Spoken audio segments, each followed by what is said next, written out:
with substantially new capabilities. There's a lot of learning by the game developers, hopefully not too overwhelming, and soon there's games that could never have been created before. Now, it used to be that as a console designer, you'd somehow intuit what would be the best set of capabilities for the new console, and then build it in complete secrecy. For the PlayStation consoles, that period lasted through PlayStation 3, a powerful and groundbreaking console, but also one that caused quite a lot of heartache, as it was initially difficult to develop games for. So, starting with PlayStation 4, we've taken a different approach, roughly centered around 3 principles. The first of these is listening to the developers, which is to say that a lot of what we put into a console derives directly from the needs and aspirations of the game creators. We definitely do have some ideas of our own, but at the core of our philosophy for designing consoles is that game players are here for the fantastic games, which is to say that game creators matter. Anything we can do Which is to say that game creators matter. Anything we can do to make life easier for the game creators or help them realize their dreams, we will do. So, about once every 2 years, I take a tour of the industry. I go to the various developers and publishers, sit down, and discuss how they're doing with the current consoles and what they'd like to see in future consoles. This requires weeks on the road, as reaching the bulk of the game creators involves talking to well over 100 people at something like 24 publishers and developers. And it is incredibly valuable. By the way, the feature most requested by the developers, that was an SSD, which we were very happy to put in the hardware, but a lot of problem solving was required. I'll be doing a deep dive on the SSD and surrounding systems later on in this talk. It's also key to make a generational leap while keeping the console sufficiently familiar to game developers. I think about this in terms of balancing evolution and revolution.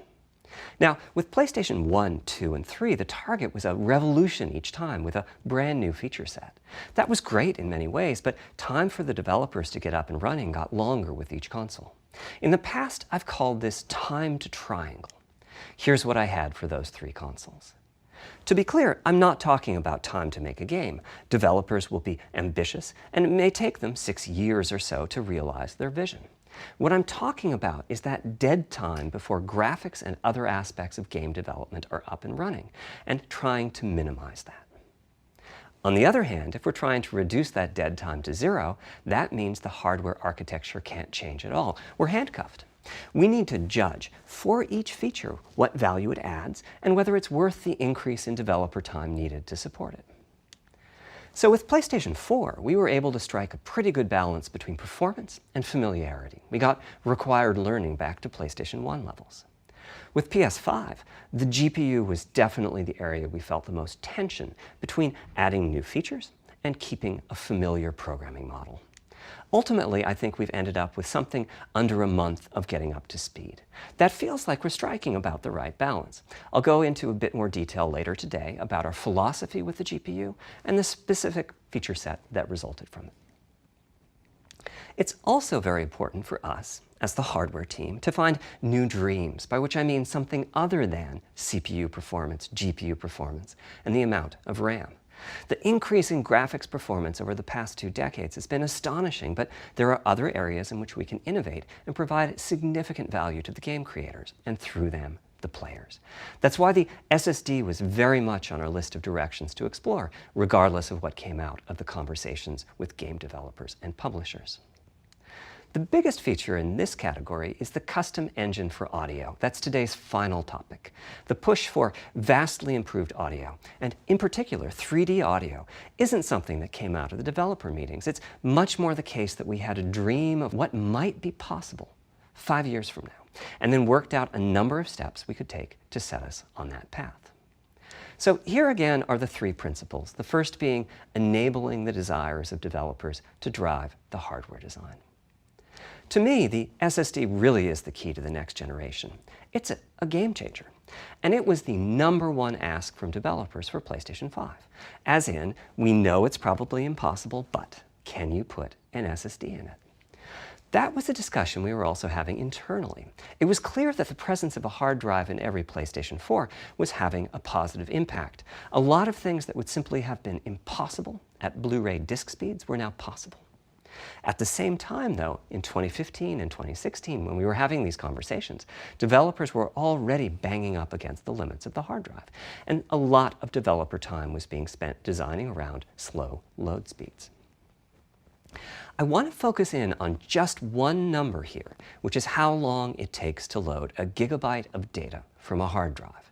The difficulty being that hard drives are neither particularly fast nor flexible. If all your data is in one block, which is frankly not very likely, you can load 50 to 100 megabytes a second, depending on where the data is located on the hard drive. Let's assume it's on the outer edge, which means loading a gigabyte takes 10 seconds. If you compress your game packages, you can fit more data on the Blu-ray disc and also effectively boost your hard drive read speed by the compression ratio. We support zlib decompression on PlayStation 4 that gets you something like 50% more data on the disk and 50% higher effective read speed. Unfortunately, though, it's highly likely that your data is scattered around in various files on the hard drive, as well as sourced from multiple locations within those files. So lots of seeks are needed at 2 to 50-ish milliseconds each. My rule of thumb is that the hard drive is spending 2/3 of its time seeking and only 1/3 of its time actually loading data. Putting all of that together, a gigabyte is very roughly 20 seconds to load from a hard drive.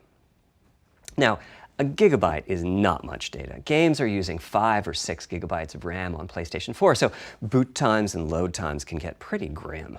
Or to put that differently, as a player, you wait for the game to boot, wait for the game to load, wait for the level to reload every time you die, and you wait for what is euphemistically called fast travel. And all of that leads to the dream.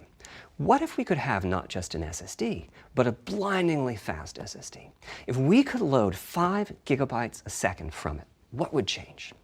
Now, SSDs are completely different from hard drives. They don't have seeks as such. If you have a 5 gigabyte a second SSD, you can read data from 1,000 different locations in that second, pretty much at speed.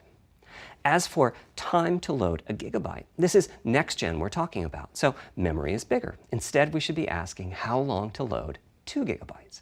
And the answer is about 1/4 of a second. I mean, that's amazing. We're talking 2 orders of magnitude, meaning very roughly 100 times faster.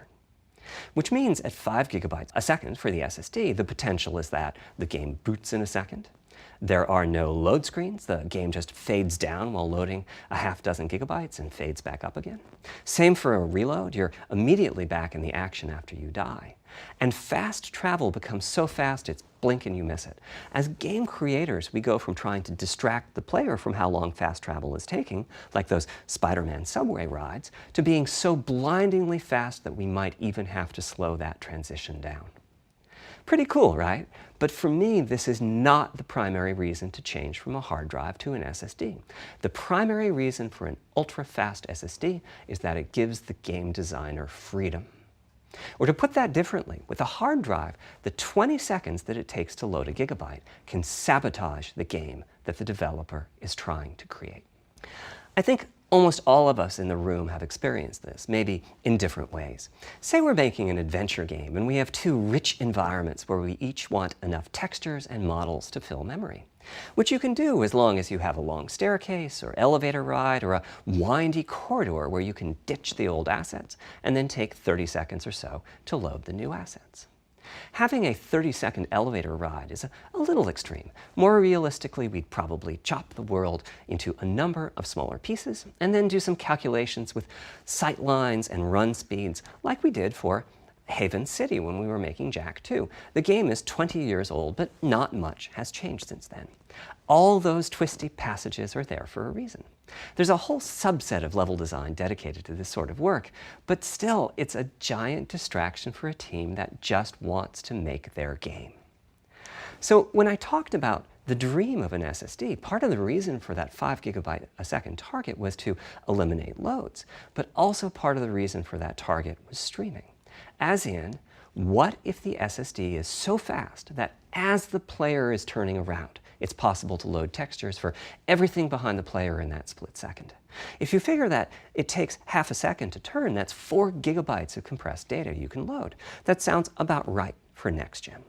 Anyway, back to the hard drive. Another strategy for increasing effective read speed is to make big sequential chunks of data. For example, we might group all the data together for each city block. That removes most of the seeks, and the streaming gets faster. But there's a downside too, which is that frequently used data is included in many chunks and therefore is on the hard drive many, many times.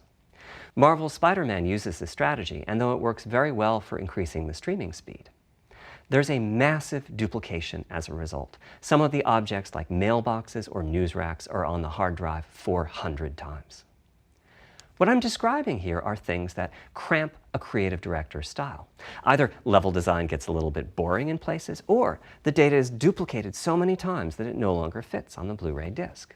And you end up with hard limits on the player's run speed or driving speed. The player can't go faster than the load speed from the hard drive. And finally, I'm sure many of you have noticed that after a patch download, a PlayStation 4 will sometimes take a long time to install the patch. That's because when just part of a file has been changed, the new data can be downloaded pretty quickly. But before the game boots up, a brand new file has to be constructed that includes the changed portion. Otherwise, every change would add a seek or two. Even so, you can occasionally see this happening on game titles. They start to hitch once they get patched enough. With an SSD, though, no seeks, so no need to make brand new files with the changes incorporated into them, which means no installs as you know them today. There's yet one more benefit, which is that system memory can be used much more efficiently. On PlayStation 4, game data on the hard drive feels very distant and difficult to use. By the time you realize you need a piece of data, it's much too late to go out and load it. So system memory has to contain all of the data that could be used in the next 30 seconds or so of gameplay. That means a lot of the 8 gigabytes of system memory is idle. It's just waiting there to be potentially used. On PlayStation 5, though, the SSD is very close to being like more RAM. Typically, it's fast enough that when you realize you need a piece of data, you can just load it from the SSD and use it. There's no need to have lots of data parked in system memory waiting to potentially be used. A different way of saying that is that most of RAM is working on the game's behalf. This is one of the reasons that 16 gigabytes of GDDR6 feels right for PlayStation 5. The presence of the SSD reduces the need for a massive intergenerational increase in size. So back to the dream of the SSD. Here's the set of targets. Boot the game in a second. No load screens. Design freedom, meaning no twisty passages or long corridors. More game on the disk and more game on the SSD. And finally, those patch installs go away. The reality, though, is that the SSD is just one piece of the puzzle. There's a lot of places where bottlenecks can occur in between the SSD and the game code that uses the data. You can see this on PlayStation 4. If I use an SSD with 10 times the speed of a standard hard drive, I probably see only double the loading speed, if that. For PlayStation 5, our goal was not just that the SSD itself be 100 times faster. It was that game loads and streaming would be 100 times faster. So every single potential bottleneck needed to be addressed. And there are a lot of them. Let's look at check-in and what happens when its overhead gets 100 times larger. Conceptually, check-in is a pretty simple process. Data is loaded into system memory from the hard drive or SSD. It's examined, a few values are tweaked to check it in, and then it's moved to its final location. At the SSD speeds we're talking about, that last part, moving the data, meaning copying it from one location to another, takes roughly an entire next-gen CPU core. And that's just the tip of the iceberg. If all the overheads get 100 times larger, that will cripple the frame rate as soon as the player moves, and that massive stream of data starts coming off the SSD. So to solve all of that, we built a lot of custom hardware, namely a custom flash controller and a number of custom units in our main chip. The flash controller in the SSD was designed for smooth and bottleneck-free operation, but also with games in mind. For example, there are 6 levels of priority when reading from the SSD. Priority is very important. You can imagine the player heading into some new location in the world and the game requesting a few gigabytes of textures. And while those textures are being loaded, an enemy is shot and has to speak a few dying words. Having multiple priority levels lets the audio for those dying words get loaded immediately. On one side, that flash controller connects to the actual flash dies that supply the storage. To reach our bandwidth target of 5 gigabytes a second, we ended up with a 12-channel interface. 8 channels wouldn't be enough. The resulting bandwidth we've achieved is actually 5.5 gigabytes a second. With a 12-channel interface, the most natural size that emerges for an SSD is 825 gigabytes. The key question for us was, is that enough? I mean, it's tempting to add more, but flash certainly doesn't come cheap, and we have a responsibility to our gaming audience to be cost-effective with regards to what we put in the console. Ultimately, we resolved this question by looking at the play patterns of a broad range of gamers. We examined the specific games that they were playing over the course of a weekend or a week or a month, and whether that set of games would fit properly on the SSD. We were able to establish that the friction caused by reinstalls or redownloads would be quite low, and so we locked in on that 825 gigabyte size, while also preparing multiple strategies so that those who want more storage can add it. I'll go through the details in a moment. Back to the flash controller. On the other side, it connects to our main custom chip via 4 lanes of Gen 4 PCIe. And inside the main custom chip is a pretty hefty unit dedicated to I/O. Before we talk about what that does, let's talk compression for a moment. PlayStation 4 used zlib as its compression format. We decided to use it again on PlayStation 5, but on my 2017 tour of developers, I learned about a new format called Kraken from Rad Game Tools. It's like zlib's smarter cousin. Simple, similar types of algorithms, but about 10% better compression, which is pretty big. That means 10% more game on the UHD Blu-ray disc or on the SSD. Kraken had only been out for a year, but it was already becoming a de facto industry standard. Half of the teams I talked to were either using it or getting ready to evaluate it. So we hustled and built a custom decompressor into the I/O unit, one capable of handling over 5 gigabytes of Kraken format input data a second. After decompression, that typically becomes 8 or 9 gigabytes, but the unit itself is capable of outputting as much as 22 gigabytes a second if the data happen to compress particularly well. By the way, in terms of performance, that custom decompressor equates to 9 of our Zen 2 cores. That's what it would take to decompress the Kraken stream with a conventional CPU. There's a lot more in the custom I/O unit, including a dedicated DMA controller. The game can direct exactly where it wants to send the data coming off of the SSD. This equates to another Zen 2 core or 2 in terms of its copy performance. Its primary purpose is to remove check-in as a bottleneck. There's 2 dedicated I/O coprocessors and a large RAM pool. These aren't Zen 2 cores. They're there principally to direct the variety of custom hardware around them. One of the coprocessors is dedicated to SSD I/O. This lets us bypass traditional file I/O and its bottlenecks when reading from the SSD. The other is responsible for memory mapping, which I know doesn't sound like anything related to the SSD, but a lot of developers map and remap memory as part of file I/O, and this too can become a bottleneck. There are coherency engines to assist the coprocessors. Coherency comes up a lot in places. Probably the biggest coherency issue is stale data in the GPU caches. Flushing all of the GPU caches whenever the SSD is read is an unattractive option. It could really hurt the GPU performance. So we've implemented a gentler way of doing things, where the coherency engines inform the GPU of the overwritten address ranges, and custom scrubbers in several dozen GPU caches do pinpoint evictions of just those address ranges. The best thing is, as a game developer, when you read from the SSD, you don't need to know any of this. You don't even need to know that your data is compressed.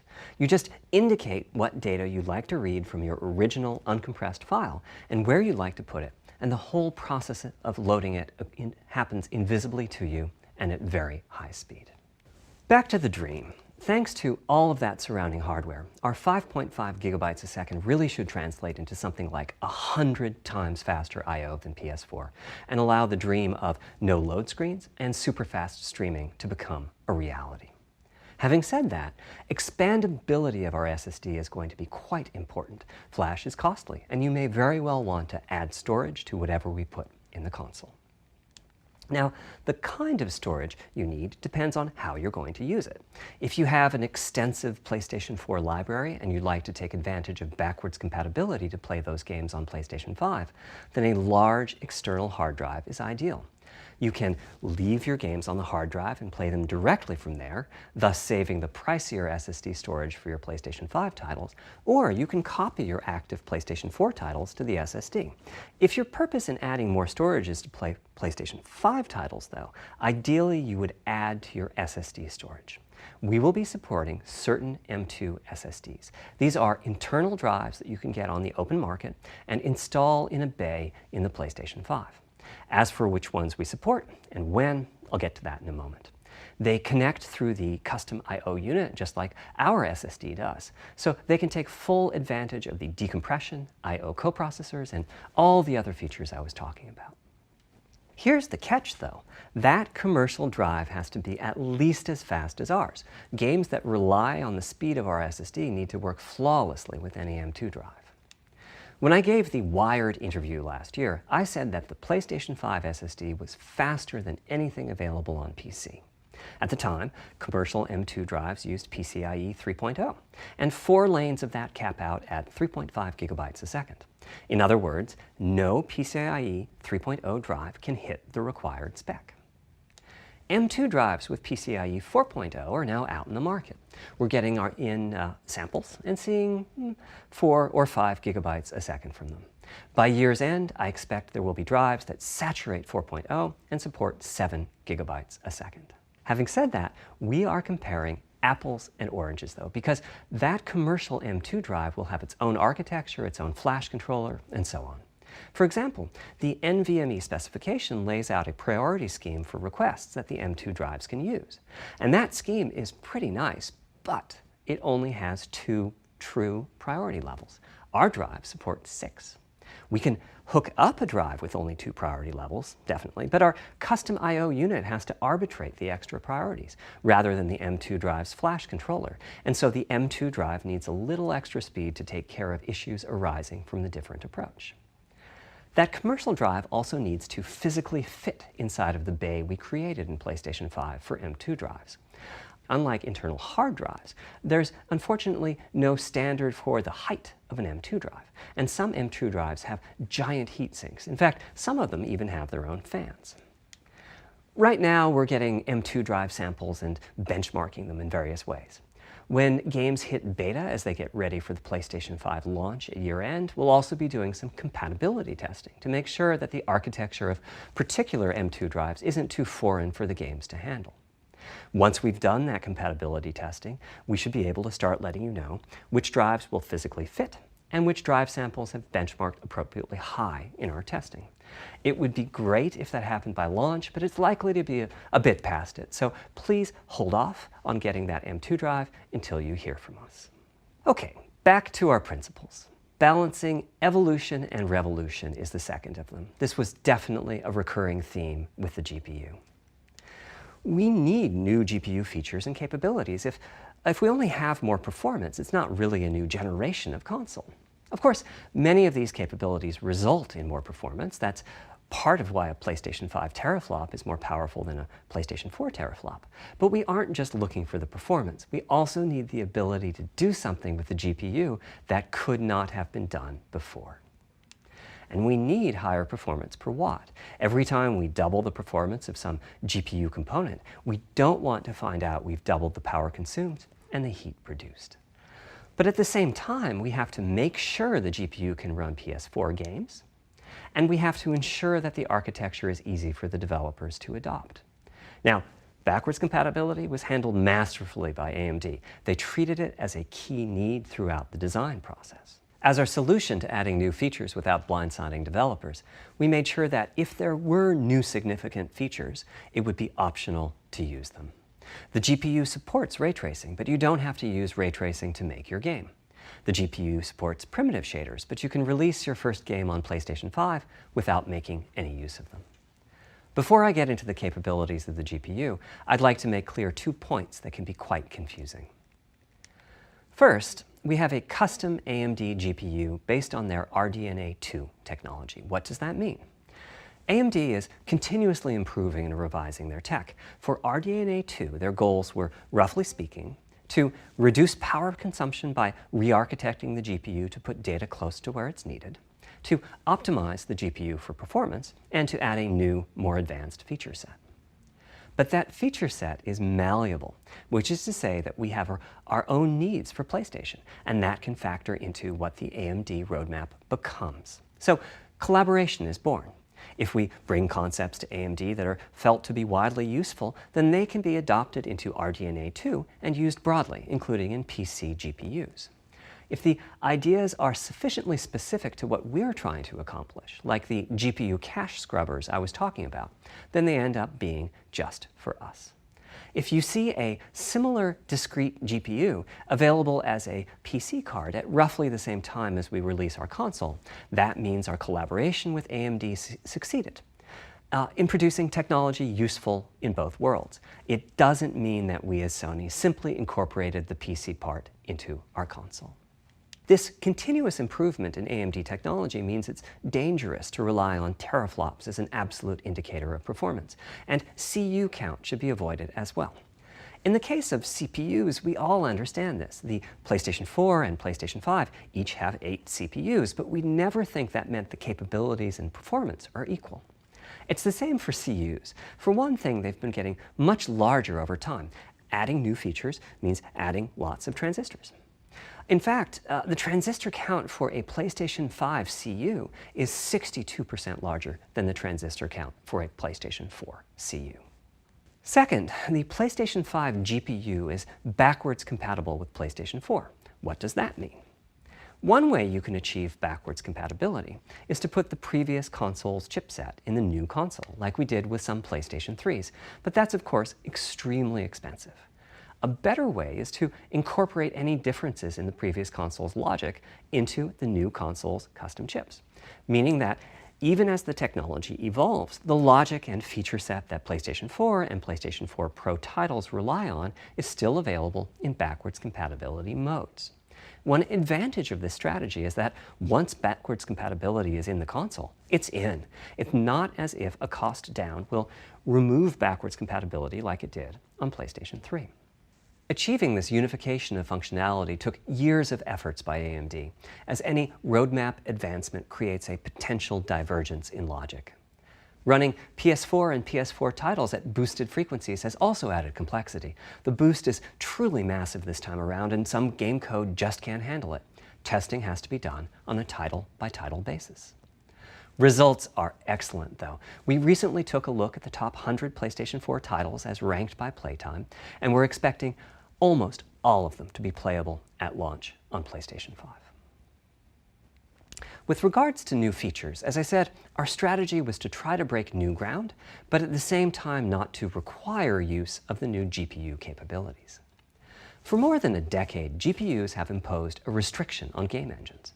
Software handles vertex processing, but for the most part, dedicated hardware is responsible for the triangles and other geometry that the vertices form. That means it's not possible to do even basic optimizations, such as aborting processing of a vertex if all geometry that uses it is off-screen. PlayStation 5 has a new unit called the Geometry Engine, which brings handling of triangles and other primitives under full programmatic control. As a game developer, you're free to ignore its existence and use the PlayStation 5 GPU as if it were no more capable than the PS4 GPU, or you can use this new intelligence in various ways. Simple usage could be performance optimization, such as removing backfaced or off-screen vertices and triangles. More complex usage involves something called primitive shaders, which allow the game to synthesize geometry on the fly as it's being rendered. It's a brand new capability.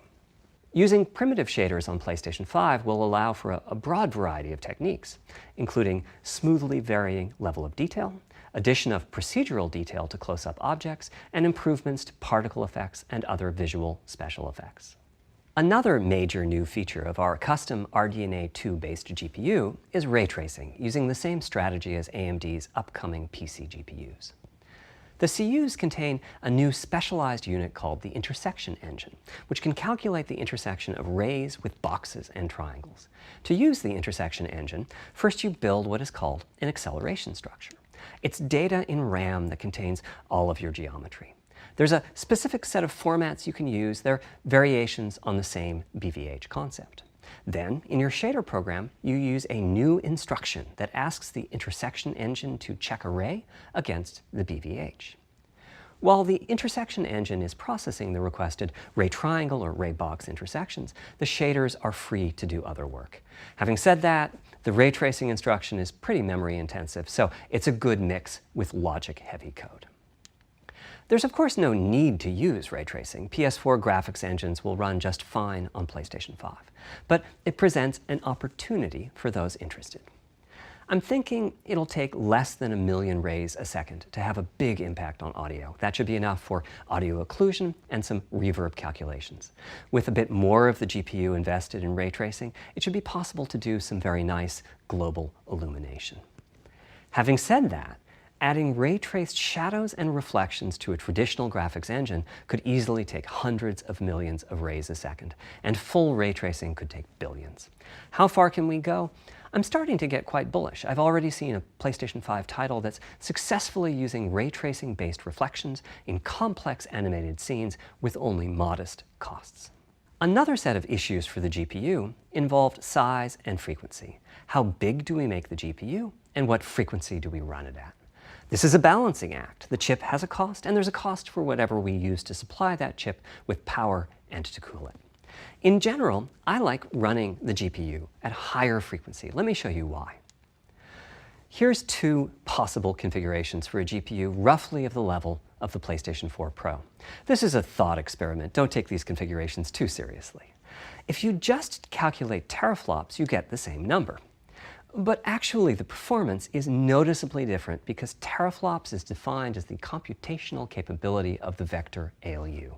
That's just one part of the GPU. There are a lot of other units. And those other units all run faster when the GPU frequency is higher.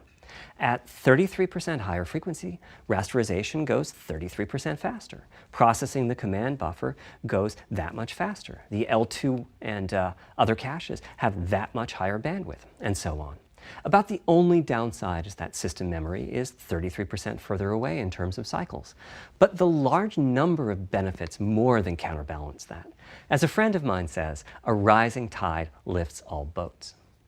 Also, it's easier to fully use 36 CUs in parallel than it is to fully use 48 CUs. When triangles are small, it's much harder to fill all those CUs with useful work. So there's a lot to be said for faster, assuming you can handle the resulting power and heat issues, which frankly, we haven't always done the best job at.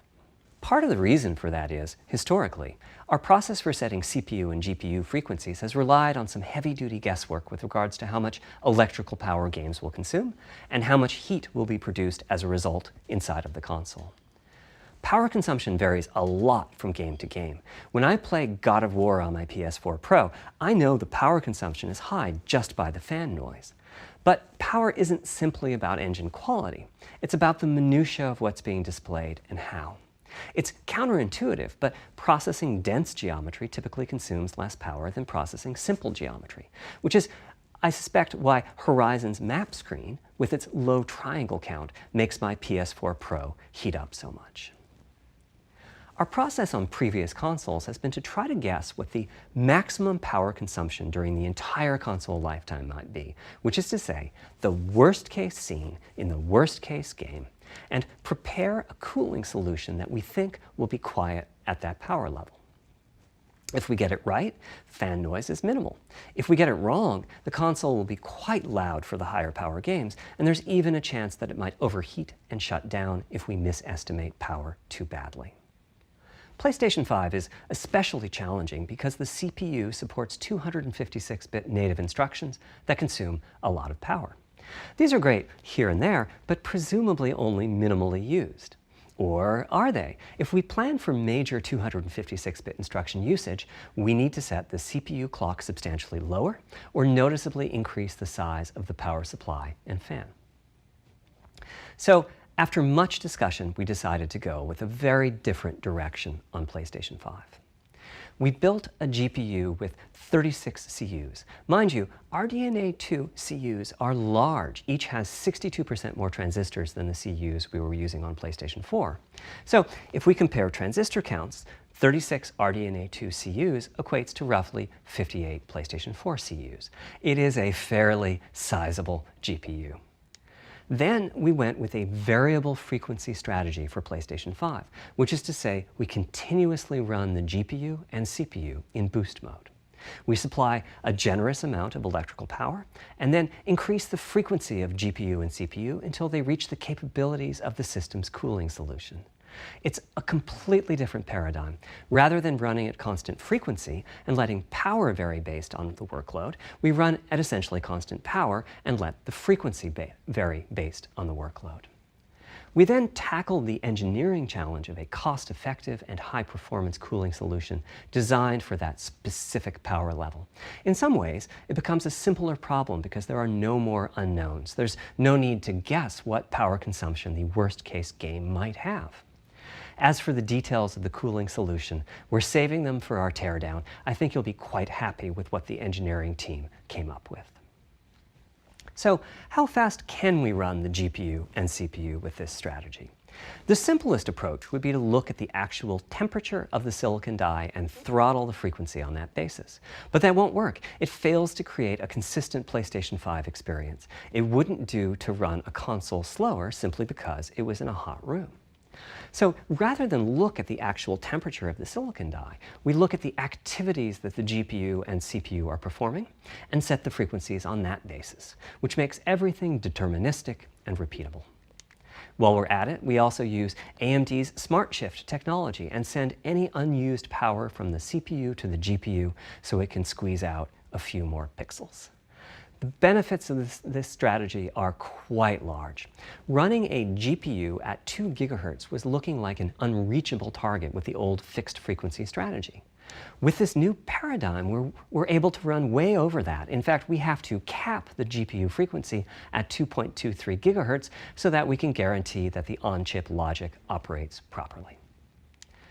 36 CUs at 2.23 GHz is 10.3 teraflops, and we expect the GPU to spend most of its time at or close to that frequency and performance. Similarly, running the CPU at 3 GHz was causing headaches with the old strategy. But now we can run it as high as 3.5 GHz. In fact, it spends most of its time at that frequency. That doesn't mean all games will be running at 2.23 GHz and 3.5 GHz. When that worst-case game arrives, it will run at a lower clock speed, but not too much lower. To reduce power by 10%, it only takes a couple of percent reduction in frequency, so I'd expect any downclocking to be pretty minor. All things considered, the change to a variable frequency approach will show significant gains for PlayStation gamers. The final of our 3 principles was about finding new dreams. It's important for us on the hardware team to find new ways to expand or deepen gaming, and that's what led us to a focus on 3D audio. As players, we experience the game through the visuals, through audio, and through the feedback we receive from the controller, such as rumble or haptics. Personally, I feel a game is just dead without audio. Visuals are, of course, important, but the impact of audio is huge as well. At the same time, the audio team on a game project has to do a lot with a little. For example, on PlayStation 4, there's fierce competition for the Jaguar CPU cores. Audio typically ends up getting just a fraction of a core. That's not much of a computational resource, particularly when you consider that the visuals run at 30 or 60 frames a second, but audio processing needs to happen at almost 200 times a second. So, it's been tough going making forward progress on audio with PlayStation 4, particularly when PlayStation 3 was such a beast when it came to audio. The SPUs in Cell were almost a perfect device for audio rendering. Simple pipelined algorithms could really take advantage of asynchronous DMA and frequently reached 100% utilization of the floating point unit. There's unfortunately nothing comparable on PlayStation 4. Probably the most dramatic progress in the PlayStation 4 generation has been with virtual reality. The PSVR hardware has its own audio unit. It supports about 50 pretty decent 3D sound sources. And this provided a hint as to where we could go with audio, as well as some valuable experience. Not to oversimplify, but here were our goals for audio on PlayStation 5.